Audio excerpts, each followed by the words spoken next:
Hi friends, நேற்று நாங்கள் கும்பாபிஷேகத்துக்கு போனோம். சிவன் கோயிலில் கும்பாபிஷேகம், ஸ்ரீவில்லிபுத்தூர் வைத்தீஸ்வரர் கோயிலில் கும்பாபிஷேகம் நடந்துச்சு. நாங்கள் எல்லோரும் எங்கள் ஃபேமிலியில் எல்லாருமே போயிருந்தோம். போய் சாமி கும்பிட்டுட்டு அதுக்கப்புறம் தீர்த்தங்கள்லாம் தொளிச்சாங்க. போய் சாமிலாம் கும்பிட்டு முடிச்சுட்டு அதுக்கப்புறம் கோபுரத்துக்கு மேலெலாம் போய் சாமி கும்பிட்டோம். ஃபஸ்ட்டே கீழெலாம் சாமி போய் கும்பிட்டுட்டு அதுக்கப்புறம் கோபுரம் சுற்றி எல்லாத்தையும் கும்பிட்டுக்கிட்டு இருந்தோம். மேலே அந்த கொடிமரம், அதுக்கப்புறம் சாமி அம்மாவுக்கும் அப்பாவுக்கும் தனித்தனியாக கோபுரம், அதெல்லாம் பார்த்து சூப்பராக இருந்துச்சு. ஃபஸ்ட் டைம் மேலே போயிருக்கேன். அதெல்லாம் பார்க்க எல்லாமே சூப்பராக இருந்துச்சு. எல்லாம் வீடியோலாம் எடுத்துகிட்டு சாமியெல்லாம் கும்பிட்டு அதுக்கப்புறம் போய் ராஜகோபுரத்தை நல்லா பார்த்துட்டு ஃபோட்டோஸ்லாம் எடுத்துகிட்டு கொடி மரத்தெல்லாம் தொட்டு கும்பிட்டு சாமி கும்பிட்டோம் எல்லோரும்.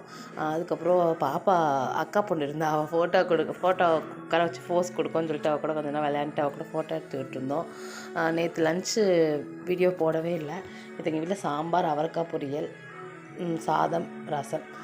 உங்கள் வீட்டில் என்ன சாப்பாடுன்னு சொல்லுங்கள். உங்களுக்கு சிவன் பிடிக்குன்னா ரெட் கார்ட் கொடுங்க. நேற்று எல்லோரும் சேர்ந்து மசால் பொரி சாப்பிட்டோம். பாய்.